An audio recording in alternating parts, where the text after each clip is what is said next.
আজকে আমি আপনাদেরকে গরিবের স্যুপ নুডলস রান্না করা দেখাবো। হ্যালো এভরিওয়ান, আসসালামু আলাইকুম, ওয়েলকাম টু মাই ব্লগ। সবাই কেমন আছেন? আলহামদুলিল্লাহ, আমিও আপনাদের দোয়ায় অনেক ভালো আছি। আমি আজকে আপনাদের শেখাবো কিভাবে শর্টকাটে একদম গরিব স্টাইলে মজাদার একটা স্যুপ নুডলস রান্না করবেন। তো চলেন শুরু করি। তো আমরা একটা পাত্রে তেল দিব, তেলে সেখানে আমরা মাংস, তারপর মরিচ, তারপর পেঁয়াজ এগুলা দিয়ে দিব।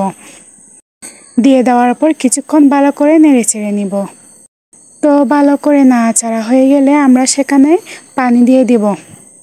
বেশি করে পানি দিতে হবে, যেহেতু আমরা এটা স্যুপ নুডলস রান্না করতেছি।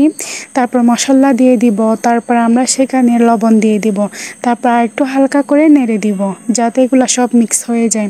তারপর আমরা এখানে শুকনা মরিচের গুঁড়ি দিয়ে দিব। একটু জাল জাল স্যুপ নুডলস যত বেশি জাল হবে তত একটা মজা। সবার চয়েস, যদি আপনি জাল কম খান তাহলে জাল কম দিবেন। তো তারপর আমি এক পিস একটা নুডলস নিয়েছিলাম, ওই এক পিস নুডলসটা দিয়ে দিয়েছি।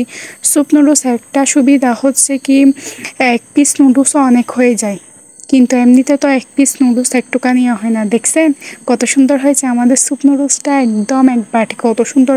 আর খেতে যে এত ইয়াম্মি কি বলবো, চাইলে আপনারাও ট্রাই করতে পারেন, অনেক মজা।